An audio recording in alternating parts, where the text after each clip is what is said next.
Hi there, welcome to another episode of Amputee Outdoors. Sitting here reclining in my hammock. I have a video about how the hammock is set up. You can check that out later if you like. But today what I'm going to cover is the important issue about hammocks, which is, as all hammock people know, is the famous butt freeze and how to prevent the famous butt freeze. Now, there's several different kinds of pads you can put underneath yourself. I'm going to go through 4 of them and talk about their pros and their cons. And if you have suggestions yourself about things that you use to keep yourself from freezing in a hammock, I'd like to hear about them. Make sure you get in the comment section there and tell me about them. All right, let me get those pads and we'll go through each one of them. Stay tuned.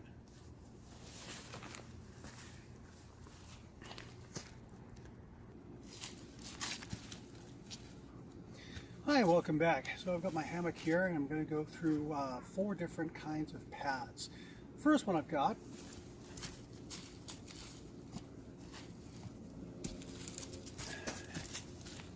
is an REI Classic. This is actually pretty old. I got this at a garage sale. You'll notice it's very, very short. Closed cell foam, I think it is. Yeah.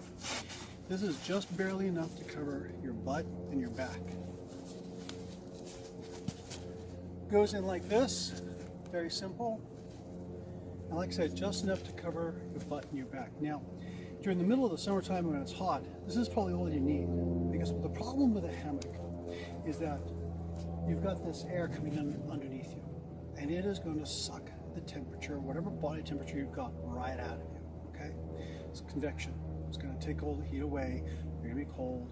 Won't take very long, even in the summertime, for you to start feeling that backside getting a little bit cool. So in the middle of summer, something like this, probably just enough. You don't need much more. You don't need more than to cover your back and your butt, and you'll be fine. So the advantage with this is, of course, it is ridiculously light, very compact, weighs almost nothing. Very, very convenient for that kind of situation. You wouldn't want to use this in the spring or the fall, especially around here in the Pacific Northwest. A bit too chilly for that. Let me go to my next one here.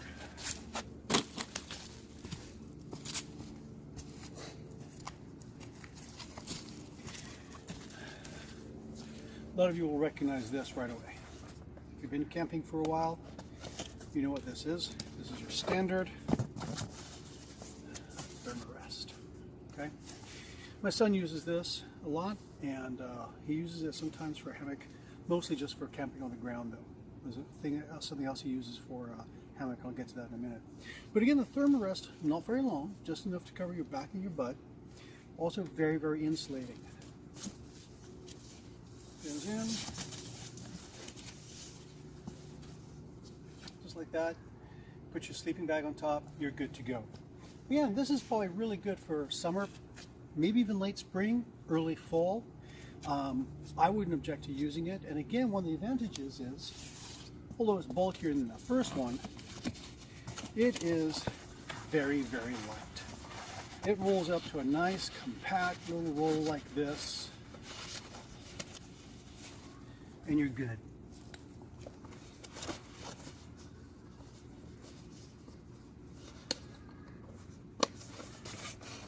Again, weighs almost nothing. Does a perfectly good job of preventing that convection from pulling the body temperature out of you and out into the open air. The next one that I have, well, it's not really a sleeping pad. Let me show you.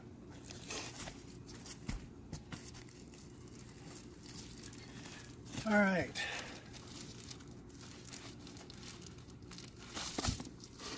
Many of you will recognize this right away, but not from camping, from the front of windscreens or windshields, depending upon which country you're from. And yeah, that's precisely what it is. It's a windshield protector, windscreen protector for the summertime to keep the inside of your car nice and cool. This is what my son uses on his hammock. He opens it up, leaves it out, just like that, calls it good. And it's longer than the other two, so it covers him pretty much from head down to just about his knees. And what it does, this material reflects his body temperature back to him.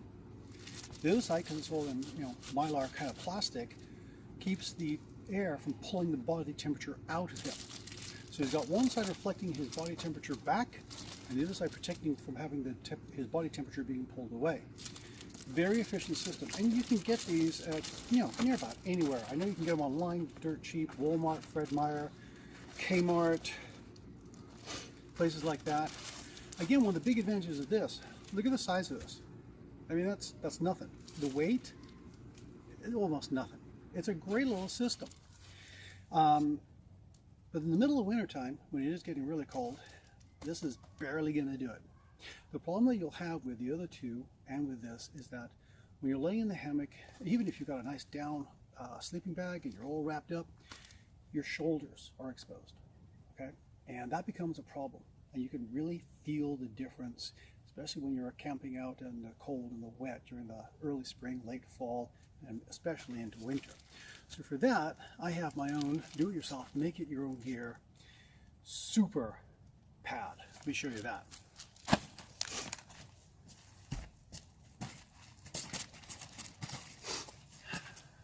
Now, the first thing you're going to notice, of course, this is much bulkier. This is pretty darn big, isn't it? Okay. Look at the size of that puppy. It's huge. Does weigh more, but again, very, very light. Does weigh more, still light. Okay? All right, let's get this thing out and show it to you. Now, what I've made this out of is a material called Reflectix. You can get Reflectix at near about any respectable hardware store, and there are many, many respectable hardware stores available. This is used to wrap pipes. And what this will do, this material will reflect about 98% of your body temperature back from you, back to you, okay? Really, really great thing, okay? The material will also deflect any wind. The wind's hitting this, it's not getting through, you're protected, okay? And as you can see, it is much longer and it has these great huge wings on it.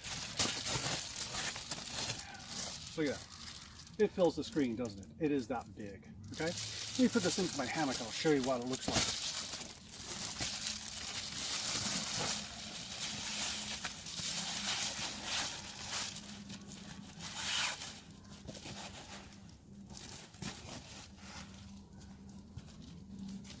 Now, as you can see, it takes up a lot of room in the hammock. When I lay down in this, I'm laying down in the middle. The wings curl up around my sides, protecting me from the wind coming in from the sides. Okay? So I am completely encased, except for the top, in this reflective material.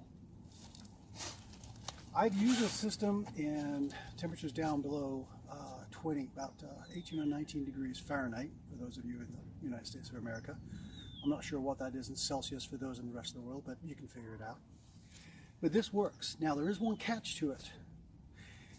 It doesn't breathe, which is a good thing because it's not letting the wind through, but at the same time, because it's not breathing, you can have that sweat condensation kind of situation build up, right? Now, I have had a couple of times where I woke up in the morning, I'm not drenched in sweat or anything, it's not like a pool of everything, but it is a little bit damp on my down sleeping bag, about my back was and my upper back, okay? So that is an issue that you've got to watch out for. On the other hand, I'm also not freezing to death. And this has kept me really warm every single time I use it. I'm very, very happy with it. It is excessive, but I'd much rather be nice and warm and cozy than freezing cold and miserable. So anyway, those are the four that I've got here today. And I'd like to hear what your ideas are about the pads that you use in your hammocks. If you've made your own, I'd like to hear about them. If you've bought one that you really can recommend, I'd like to hear about that as well. If you have any other questions or comments, make sure you put them down there in the comment section. And I'll also put some links down below, some affiliate links of places where you can get some of this stuff. And of course, there's a subscribe button. Make sure you click on that so that you'll get updates when new stuff comes in. Yeah.